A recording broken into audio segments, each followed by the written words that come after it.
नमस्कार. सातच्या बातमीपत्रात मी विजय कदम आपलं स्वागत करतो. सुरुवातीला एक नजर ठळक बातम्यांवर.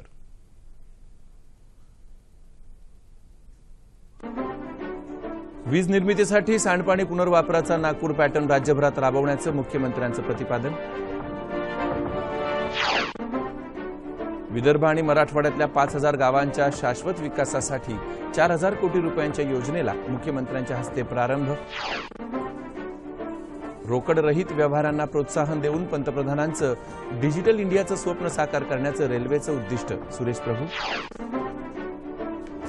नव्या रेल्वे गाड्यांबरोबरच मुंबई उपनगरी प्रवाशांसाठी अनेक सेवा सुविधांचं रेल्वे मंत्र्यांच्या हस्ते उद्घाटन आणि लोकार्पण. 19 नगर परिषदा आणि 2 नगर पंचायतींच्या तिसऱ्या टप्प्यातल्या निवडणुकीत आज 70% मतदान झाल्याचा प्राथमिक अंदाज. काश्मीरमधल्या दहशतवादी हल्ल्यात पुणे जिल्ह्यातल्या फुरसुंगी इथले जवान सौरभ फराटे यांना वीरमरण, उद्या अंत्यसंस्कार. कनिष्ठ गट हॉकी विश्वचषकासाठी भारत आणि बेल्जियम संघामध्ये अटीतटीची झुंज. आणि चेन्नई क्रिकेट कसोटीत भारताचं जशास तसं उत्तर, लोकेश राहुलचं द्विशतक एका धावेनं हुकलं. नमस्कार आणि सविस्तर वृत्त. सांडपाण्याचा पुनर्वापर करून पर्यावरण संवर्धनाला हातभार लावणारा नागपूर पॅटर्न राज्यातल्या सर्व वीज उद्योगांमध्ये वापरला जाईल असं मुख्यमंत्री देवेंद्र फडणवीस यांनी आज सांगितलं. सांडपाणी पुनर्वापर प्रकल्पाचं लोकार्पण करताना ते आज नागपूरमध्ये भांडेवाडी इथं बोलत होते. पाण्याच्या आर्थिक मूल्याचं महत्त्व ध्यानात घेऊन प्रत्येक थेंबाचा पुनर्वापर होणं गरजेचं आहे. नागपूर पॅटर्नमध्ये 130 दशलक्ष घनमीटर क्षमतेच्या शुद्ध पाण्याची बचत होऊन ते सुमारे 9 लाख नागरिकांसाठी उपलब्ध झालं आहे. नागपूर महापालिका आणि महानिर्मिती यांच्या संयुक्त सहभागातून उभारलेल्या 195 कोटी रुपयांच्या या प्रकल्पामुळे रोजगार निर्मितीही होणार आहे. तसंच वैनगंगा नदीचं प्रदूषण कमी व्हायला मदत होईल. या पॅटर्ननुसार सोलापूरच्या एनटीपीसी वीज प्रकल्पासाठी उजनी धरणातल्या शुद्ध पाण्याऐवजी प्रक्रिया केलेल्या पाण्याचा वापर केला जाईल. तसंच नांदेड शहरातल्या सांडपाण्यावर प्रक्रिया करून परळी वीज केंद्रासाठी पाणी वापरलं जाईल असं त्यांनी सांगितलं. केंद्रीय रस्ते वाहतूक आणि महामार्ग मंत्री नितीन गडकरी, ऊर्जा मंत्री चंद्रशेखर बावनकुळे यावेळी उपस्थित होते. जल आणि वायू प्रदूषण दूर करणारा हा देशातला ऐतिहासिक प्रकल्प असून त्यामुळे पंतप्रधानांच्या स्वच्छ भारत अभियान या संकल्पनेला मोठा हातभार लागला आहे असं गडकरी.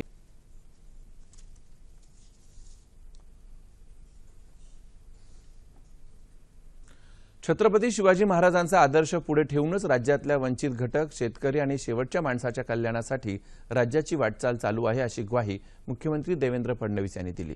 नागपुरात महाल इथल्या गांधी गेटजवळील छत्रपती शिवाजी महाराजांच्या पूर्णाकृती पुतळ्याचं अनावरण मुख्यमंत्र्यांच्या हस्ते झालं. त्याप्रसंगी ते बोलत होते. छत्रपती शिवाजी महाराजांचं स्मारक अरबी समुद्रात झालं पाहिजे यासाठी मागील 15 वर्ष फक्त घोषणाच झाल्या. मात्र आम्ही सत्तेत आल्यानंतर या स्मारकाचं काम सुरू करण्याचा निर्णय आणि त्यासंबंधी आवश्यक त्या 12 परवानग्या मिळवल्या असून येत्या 24 डिसेंबरला पंतप्रधान नरेंद्र मोदी यांच्या हस्ते या स्मारकाचं भूमिपूजन होणार आहे असंही त्यांनी सांगितलं. रायगड किल्ल्याच्या विकासासाठी 500 कोटी रुपयांची तरतूद केली असून लवकरच 100 कोटी रुपये देण्यात येणार असल्याची माहिती त्यांनी दिली. या कार्यक्रमाला रस्ते वाहतूक आणि महामार्ग मंत्री नितीन गडकरी, पालकमंत्री चंद्रशेखर बावनकुळे, महापौर प्रवीण दटके, खासदार छत्रपती संभाजीराजे भोसले, अजय संचेती, डॉक्टर विकास महात्मे, कृपाल तुमाने, श्रीमंत मुधोजीराजे भोसले आदी मान्यवर उपस्थित होते.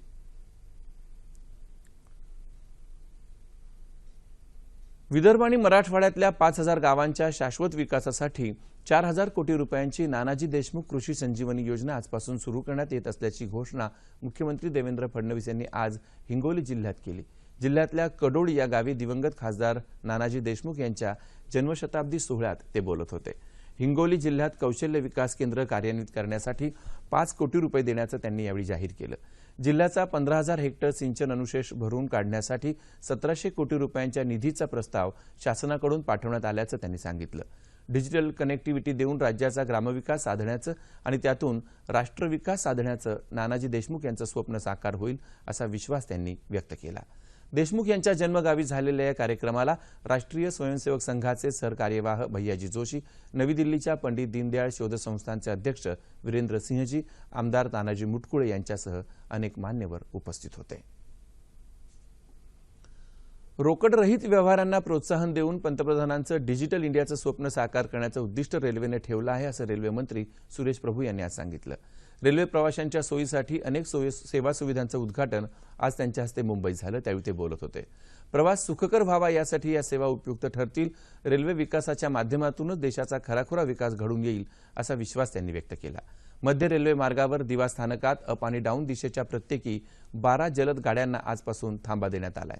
या सेवेचं उद्घाटन आज त्यांच्या हस्ते वांद्रे टर्मिनस इथून व्हिडिओ कॉन्फरन्सिंगद्वारे रिमोटच्या साहाय्यानं झालं. पश्चिम रेल्वेवरच्या दादर स्थानकावरच्या 7व्या क्रमांकाच्या फलाटाचंही आज उद्घाटन झालं. तसंच पश्चिम रेल्वेवर 12 उपनगरीय सेवा 15 डब्यांच्या केल्या जातील असं रेल्वे मंत्र्यांनी आज घोषित केलं. 9 स्थानकांवरच्या मोफत वायफाय सुविधा आजपासून सुरू झाल्या. टप्प्याटप्प्याने ही सुविधा इतर स्थानकांवरही उपलब्ध होणार आहे. दादरसह भाईंदर आणि वसई रोड स्थानकावरच्या स्वयंचलित जिन्याचं लोकार्पणही त्यांनी केलं. त्याचबरोबर वांद्रे गोरखपूर एक्सप्रेससह देशातल्या इतर नव्यानं सुरू करण्यात आलेल्या रेल्वे सेवांना सुरेश प्रभू यांनी हिरवा झेंडा दाखवला. ठाणे स्थानकाचा विकास तसंच कल्याण इथल्या टर्मिनलचं काम लवकरच सुरू होईल अशी घोषणा त्यांनी केली.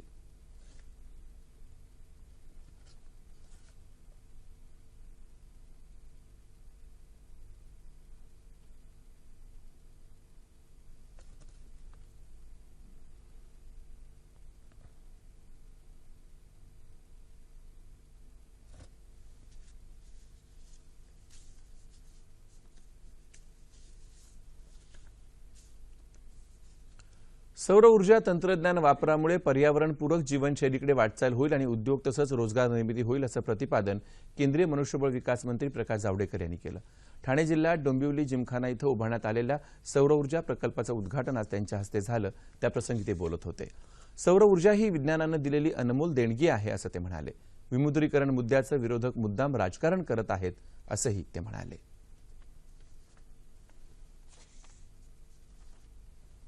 काळा पैसा आणि भ्रष्टाचार हा समाजाला लागलेला कॅन्सर आहे आणि तो कॅन्सर नाहीसा करायचा असेल तर असं एक जोरदार पाऊल उचललं पाहिजे, याची गरज होती.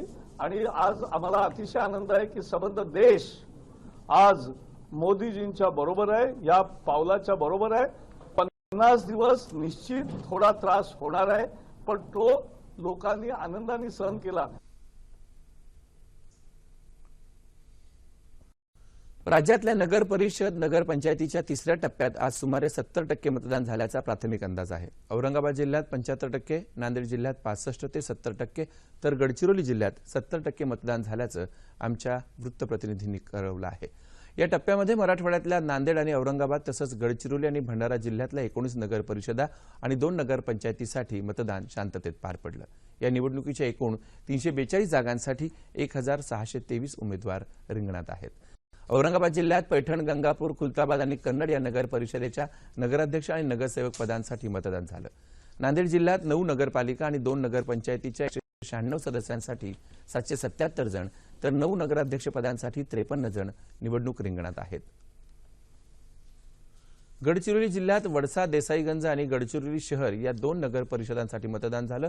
वडसा देसाईगंज नगर परिषदेत 18 नगरसेवकांच्या जागांसाठी 113 उमेदवार तर एका नगराध्यक्ष पदासाठी 10 उमेदवार रिंगणात आहेत. गडचिरोली शहर नगर परिषद निवडणुकीसाठी एकूण 167 उमेदवार रिंगणात आहेत. भंडारा जिल्ह्यात भंडारा, पवनी, साकोली आणि तुमसर नगर परिषदांसाठी मतदान झालं.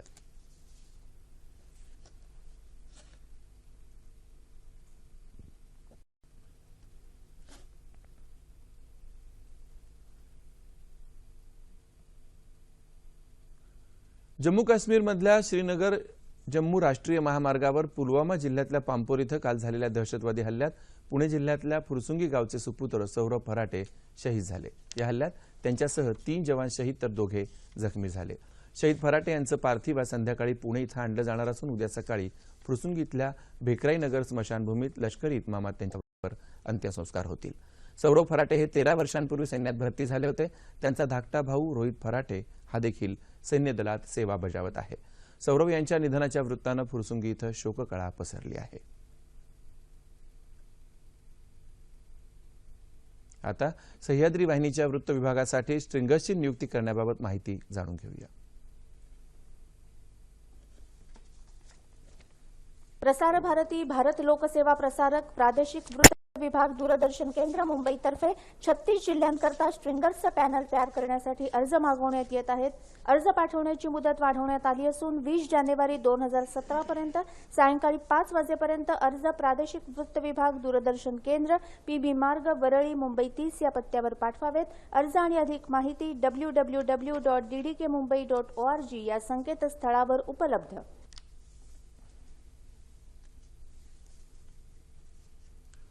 सरकारच्या विमुद्रीकरणाच्या निर्णयानंतर देशभरात काळा पैसा लपवणाऱ्यांवर तपास संस्थांची करडी नजर असून त्यांनी या साठेबाजांविरोधातली कारवाई तीव्र केली आहे। प्राप्तिकर अधिकाऱ्यांनी हैदराबादमध्ये 66 लाख रुपयांची रोकड जप्त केली आहे। या सर्व 2000 रुपयांच्या नव्या नोटा आहेत। उत्तर प्रदेशातही नोएडा इथं 18 लाख रुपये मूल्याच्या नव्या नोटा जप्त करण्यात आल्यात। या प्रकरणी तिघांना अटक करण्यात आली असून अधिक तपासानंतर आणखी काही जणांना अटक होण्याची शक्यता प्राप्तिकर अधिकाऱ्यांनी व्यक्त केली। मध्य प्रदेशात शहाडोल इथं बनावट नोटा छापणाऱ्या व्यक्तींना पोलिसांनी ताब्यात घेतलं।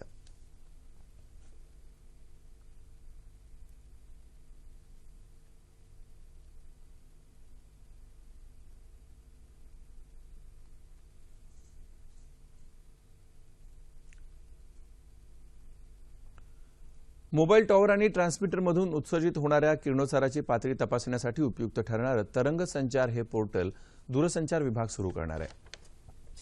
केंद्रीय दूरसंचार राज्यमंत्री मनोज सिन्हा यांनी जयपूर इथं वार्ताहरांना ही माहिती दिली। येत्या महिनाभरात हे पोर्टल सुरू होणार असून त्यावर मोबाईल टॉवरच्या स्थितीची माहिती उपलब्ध करण्यात येईल असं त्यांनी सांगितलं। ज्यांना या टॉवरमधून होणाऱ्या उत्सर्जनाची तपासणी व्हावी असं वाटत असेल त्यांना त्याची माहिती सरकारकडून तपासणी करून दिली जाईल असं ते म्हणाले। या तपासणीसाठी 5000 रुपये शुल्क आकारण्यात येईल अशी माहितीही दूरसंचार सचिव JS दीपक यांनी याप्रसंगी दिली। स्टेट बँक ऑफ इंडियाच्या नवी मुंबईतल्या नेरूळ इथल्या कर्मचारी वसाहतीनं SBI बडी आणि इतर संबंधित वॉलेट वापरून रोकडरहित व्यवहार करायला सुरुवात केली आहे। त्याचबरोबर बँकेनं आपला रोख ग्रामीण भाग रोकडरहित करण्याकडे वळवलाय। नेरूळ इथं आज झालेल्या कार्यक्रमात बँकेच्या अधिकाऱ्यांनी ही माहिती दिली। या कर्मचारी वसाहतीत दैनंदिन व्यवहार करणारे भाजीवाले, दूधवाले, घरगुती कामगार या सगळ्यांना रोकडरहित व्यवहार करण्याचं प्रशिक्षण देण्यात आलं अशी माहिती बँकेचे उपव्यवस्थापकीय संचालक मृत्युंजय महापात्र यांनी सांगितलं। यासाठी SBI बडी आणि आधार कार्डवरून पैशांचा व्यवहार केला जातो। अशा व्यवहारांमधून फायदा होत असल्याचं छोट्या व्यावसायिकांनी म्हटलंय। बहुजन समाजाच्या विविध मागण्यांसाठी आज पुण्यात बहुजन क्रांती मोर्चाचं आयोजन करण्यात आलं होतं। त्यात मुस्लिम समाजही सहभागी झाला।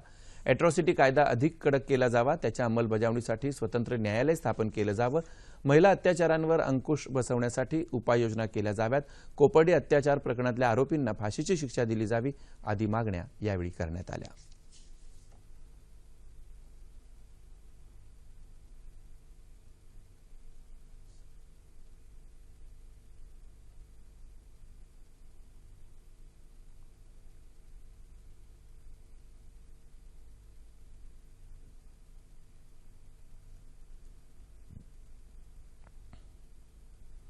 उस्मानाबाद जिल्ह्यातल्या शेतकऱ्यांना संपूर्ण कर्जमाफी द्यावी, वीज बिल माफ करावं, जिल्हा बँकेतल्या शेतकऱ्यांच्या ठेवी व्याजासह परत कराव्यात आणि शेतीमालाला योग्य हमीभाव द्यावा या मागण्यांकडे सरकारचं लक्ष वेधून घेण्यासाठी जिल्हा शिवसेनेच्या वतीनं दिंडी काढण्यात आली।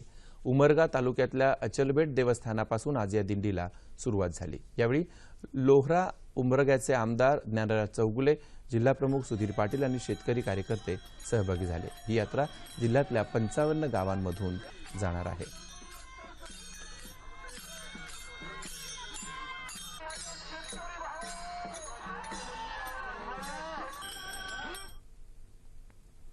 युवकांनी सकारात्मक दृष्टिकोन बाळगत काम केलं तर व्यक्तिमत्व विकासासोबतच देशाचाही विकास घडून येईल असा विश्वास भाजपचे सरचिटणीस आमदार सुजितसिंह ठाकूर यांनी व्यक्त केला।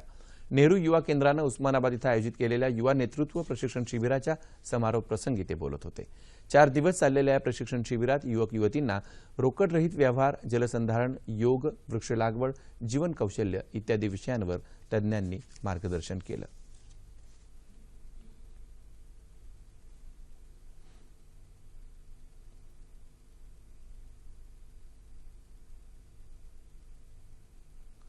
भारतात आर्थिकदृष्ट्या मध्यमवर्गीय असलेल्या घटकांचे 85% दावे न्यायालयापर्यंत येत नाहीत, त्याची मोठी फरफट होते। या घटकाला न्याय व्यवस्थेचा लाभ मिळावा यासाठी काही करता येईल का याचा विचार बार काउन्सिलनं करावा अशी अपेक्षा सर्वोच्च न्यायालयाचे न्यायमूर्ती AM खानविलकर यांनी आज नंदुरबार इथं व्यक्त केली। बार काउन्सिल ऑफ महाराष्ट्र आणि गोवा तसंच नंदुरबार वकील संघाच्या वतीनं आयोजित केलेल्या वकील आणि विधी विद्यार्थी कार्यशाळेचं उद्घाटन केल्यानंतर ते बोलत होते. केवळ कायद्याची पदवी मिळवणं हे उद्दिष्ट न ठेवता वकिलांनी बदलत्या परिस्थितीत नव्या कायद्यांचा आणि नव्या पुराव्यांचा सतत अभ्यास करायला हवा. दाव्यांचा निकाल जलदगतीने लागावा ही सामान्यांची अपेक्षा पूर्ण करण्यासाठी वकिलांनी प्रयत्न करावेत असं आवाहन त्यांनी केलं. या कार्यशाळेत हिंदू कायद्यात नव्यानं समावेश करण्यात आलेल्या बाबी, इलेक्ट्रॉनिक्स माध्यमातले पुरावे, समाज आणि न्याय व्यवस्था आदी विषयांवर न्यायाधीश आणि अनुभवी वकिलांनी मार्गदर्शन केलं. कार्यशाळेत मुंबई उच्च न्यायालयाचे न्यायमूर्ती पी.डी. नाईक, न्यायमूर्ती एम.एस. कर्णिक, भारताचे अतिरिक्त महाभियोक्ता अनिल सिंह आदी मान्यवर उपस्थित होते.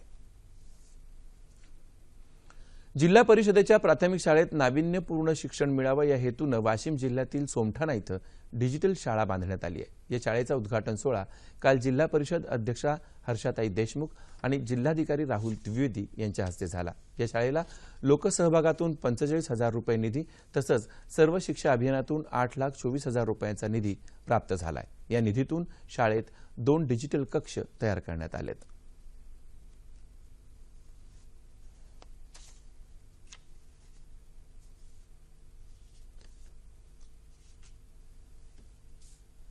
या ठिकाणी हा जो आजचा जो भौतिक परिसर दिसत आहे हा सर्व मी गावकऱ्याच्या 100% सहभागातून आज जवळपास 3 वर्षामध्ये 9 लाखापर्यंत लोकसहभाग या शाळेसाठी उपलब्ध केला आणि ज्या भौतिक सुविधा होत्या त्या भौतिक सुविधेचा मी या शाळेच्या पूर्ण करून घेतल्या आणि त्यानंतर आमच्या शैक्षणिक प्रगत महाराष्ट्राच्या धोरणानुसार आम्ही ही डिजिटल शाळा बनवून त्या मुलांना ज्ञानरचनावादी पद्धतीनं शिक्षण देऊन ते मुलं 100% प्रगत करण्याचा प्रयत्न करत आहोत.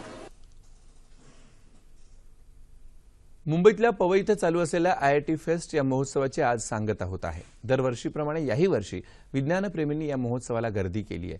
देशभरातल्या 2,500हून अधिक महाविद्यालयीन विद्यार्थी आणि तज्ज्ञ आपल्या विविध संकल्पना आणि संशोधनासह यात सहभागी झालेत. 3 दिवसांच्या या प्रदर्शनात रोबो वॉर्स, ऑटो एक्स्पो सारखे विविध उपक्रम विज्ञानप्रेमींसाठी ठेवण्यात आले आहेत.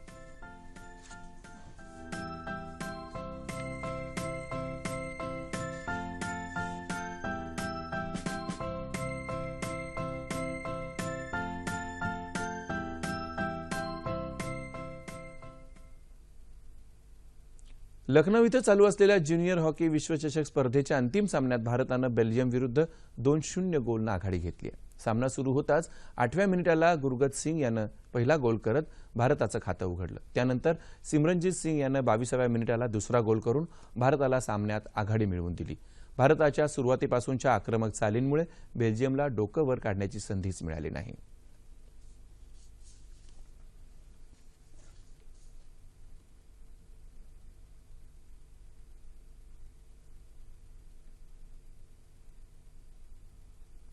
बातमी क्रिकेटची.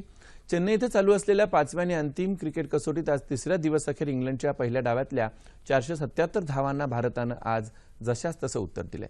आजचा खेळ संपला तेव्हा भारतानं 4 बाद 391 धावा केल्या असून अद्याप भारत 86 धावांनी पिछाडीवर आहे. बिनबाद 60 धावांवर आजचा खेळ सुरू करताना लोकेश राहुल आणि पार्थिव पटेल यांनी इंग्लंडच्या गोलंदाजांचा समाचार घेत आपली अर्धशतकं पूर्ण केली. या जोडीनं 150 धावांची भक्कम सलामी दिल्यानंतर पटेल 71 धावांवर बाद झाला. त्यानंतर मात्र कर्णधार कोहली आणि चेतेश्वर पुजारा फारशी चमक दाखवू शकले नाहीत. कोहली 15 तर पुजारा 16 धावांवर तंबूत परतले. दरम्यान राहुलनं आपलं 4थं कसोटी शतक पूर्ण केलं. कोहली बाद झाल्यावर आलेल्या करुण नायरनं आज खेळपट्टीवर जम बसवून राहुलला साथ देत धावफलक हलता ठेवला. दुसरीकडे दमदारपणे फलंदाजी करणारा लोकेश राहुल द्विशतकापर्यंत पोहोचला, पण तो 199 धावांवर असताना घाईनं मारलेल्या फटक्यात झेलबाद झाला. दिवस अखेर नायर 71 तर मुरली विजय 17 धावांवर नाबाद राहिले. इंग्लंडतर्फे ब्रॉड मोईन अली, स्टोक्स आणि रशीद यांनी प्रत्येकी 1 बळी मिळवला. हवामान.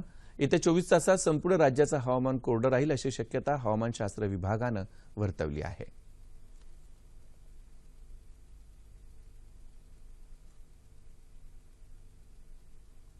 तापमान अंश सेल्सिअसमध्ये.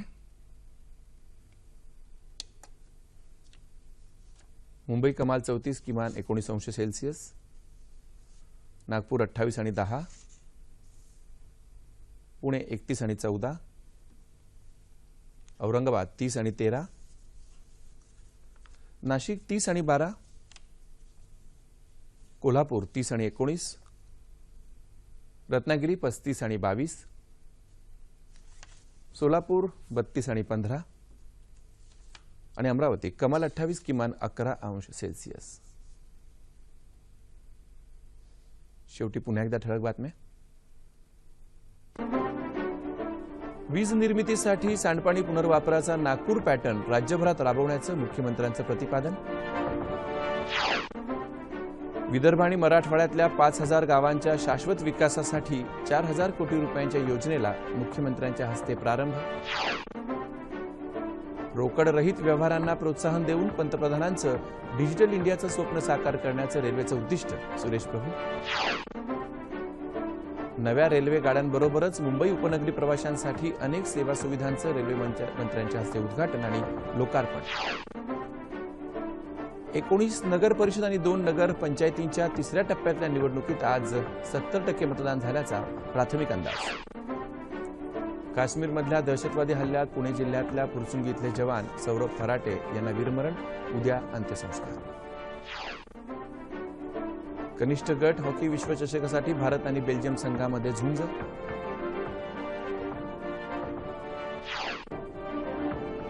आणि चेन्नई क्रिकेट कसोटीत भारताचं इंग्लंडला जशास तसं उत्तर, लोकेश राहुलचं द्विशतक एका धावेनं हुकलं. आताच हाती आलेल्या वृत्तानुसार ज्युनियर हॉकी स्पर्धेत बेल्जियमला 2-0 असं नमवून भारतानं विश्वचषकाला गवसणी घातली आहे. याबरोबरच हे बातमीपत्र संपलं. कधी 12 तर कधी तब्बल 20 तास ड्युटीच्या दीर्घ आणि अनियमित वेळांमुळे होणाऱ्या त्रासातून पोलिसांना दिलासा देण्यासाठी मुंबई पोलीस आयुक्त दत्ता पडसलगीकर एक नवीन वर्षाची अनोखी भेट देणार आहेत. येणारं नवं वर्ष स्वास्थ्यवर्धक व्हावं यासाठी सर्व पोलिसांना कामाचे कर्तव्याचे 8 तास हा उपक्रम सुरू करण्याचा निर्णय आयुक्तांनी घेतलाय. सुरक्षेच्या दृष्टीनं तसंच अनेक अंगांनी महत्त्वपूर्ण ठरणाऱ्या पोलीस दलाच्या कामकाजाविषयी या निमित्तानं अधिक संवाद साधण्यासाठी राज्याचे माजी पोलीस महासंचालक प्रवीण दीक्षित यांना आज रात्री 9:30च्या बातमीपत्रात निमंत्रित करण्यात आलंय. तेव्हा पुन्हा भेटूया पुढील बातमीपत्रात आपल्या सह्याद्री वाहिनीवर. नमस्कार.